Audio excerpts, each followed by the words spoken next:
உங்கள் பர்சனோட current feelings தான் பார்க்க போகிறோம். யார் ரெசனேட் ஆகுதோ அவங்க மட்டும் எடுத்துக்கோங்க. நான் வந்து இப்போ பொண்ணுக்கு சொல்கிறேன், நீங்கள் பையனாக இருந்தீங்க அப்படின்னா ஆப்போசிட்டாக சேஞ்ச் பண்ணி எடுத்துக்கோங்க. இந்த பர்சனுக்கு உங்கள் கூட டைம் ஸ்பெண்ட் பண்ணணும், அவ்வளோதான். இந்த ஒரு விஷயத்த வந்து உங்கள்கிட்ட கேட்டிருப்பாங்க. பட் நீங்கள் வந்து எனக்கு ஒர்க் இருக்குது அந்த மாதிரி நிறையா சாக்கு சொல்லியிருக்கலாம். இதுதான் வந்து அவங்களுக்கு வந்து ஒரு கோவம் வந்து இருந்திருக்கும்.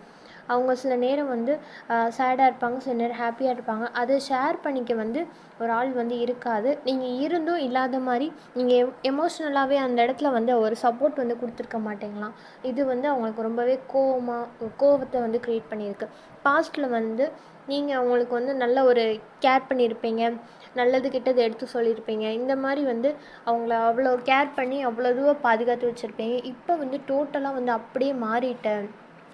இங்கே ஒரு சிலருக்கு எல்லை தாண்டி நீ பேசிகிட்டு இருக்க, எல்லை தாண்டி நீ போயிட்டுருக்க, செய்கிற விஷயங்கள் எதுவுமே சரியில்லை அப்படின்னு சொல்லிட்டு உங்கள் பர்சனுக்கு உங்கள் மேலே வந்து கோபம் வந்து வந்திருக்கும். நீங்கள் இந்த பர்சனை வந்து பிளாக் பண்ணி வச்சுருப்பீங்க. அப்படி இல்லாட்டி அவங்க உங்களை வந்து பிளாக் பண்ணி வச்சுருப்பாங்க.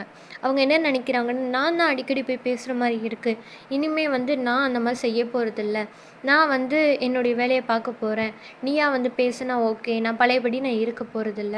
அதே மாதிரி இந்த பர்சன் இந்த ரிலேஷன்ஷிப்பை வந்து தக்க வச்சுக்கணுன்னு தான் நினைக்கிறாங்க. எங்கேயுமே எண்டப் பண்ணணும்னு நினைக்கவே இல்லை. அதுக்காக வந்து இப்போ மேனிஃபெஸ்ட் பண்ணிகிட்ருக்காங்க. என்னுடைய இந்த பிளாக்கேஜஸ்லாம் வந்து சரியாகணும், நான் வந்து பழையபடி மாறணும், எங்கள் ரிலேஷன்ஷிப் பழையபடி மாறணும், ரீயூனியன் ஆகணும் அப்படின்னு மேனிஃபெஸ்ட் பண்ணுறாங்க. இப்போ வந்து அவங்களுக்கு செல்ஃப் ரெஸ்பெக்ட் போயிடுச்சு அப்படின்னு வந்து நினைக்கிறாங்க. ஏன்னா நிறையாவே அவங்க வந்து சாக்ரிஃபைஸ் பண்ணியிருக்காங்க. திரும்ப நான் போய் பேசணுமா, அவங்களே வந்து பேசணும் நல்லா இருக்குமே அப்படின்னு நினச்சி கூட மேனிஃபெஸ்ட் பண்ணலாம்.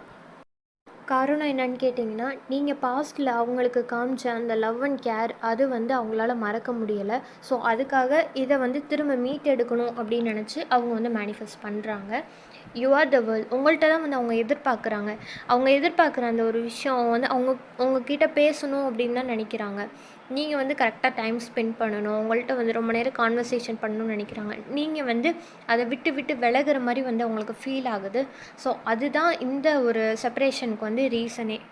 நீ தான் என்னோடய உலகம்னு நான் நினச்சிட்டு இருக்கேன். ஆனால் நீ வந்து என்னை பிடிக்காமல் நீ விலகி போறியோன்னு எனக்கு வந்து தோணுது. எப்பயுமே நான் தான் வந்து பேசிகிட்டு இருக்கேன், நீயா வந்து அந்த மாதிரி எதுவுமே ஸ்டெப் எடுக்க மாட்டேங்கிற, பேச மாட்டேங்கிற.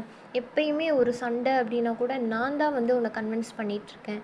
இனிமேல் நான் அந்த மாதிரி செய்ய போகிறதில்ல அப்படின்னு சொல்லிவிட்டு அவங்க வந்து மேனிஃபெஸ்ட் பண்ணுறாங்க. நீங்கள் போய் பேசணும்னு எதிர்பார்க்குறாங்க. ஏன்னா நீங்கள் பேசின அந்த ஒரு விஷயங்கள், அவங்களுக்கு பிடிக்காத சில விஷயங்கள்லாம் நீங்கள் பண்ணியிருப்பீங்க. அதுதான் அவங்களுக்கு இந்த ஒரு கோபம், இந்த ஒரு செப்பரேஷனுக்கான காரணமே அப்படின்னு சொல்கிறாங்க. வீடியோ உங்களுக்கு ரெசனேட் ஆச்சுன்னா மறக்காமல் தேங்க்யூ யூனிவர்ஸ்னு கமெண்ட் பண்ணிடுங்க.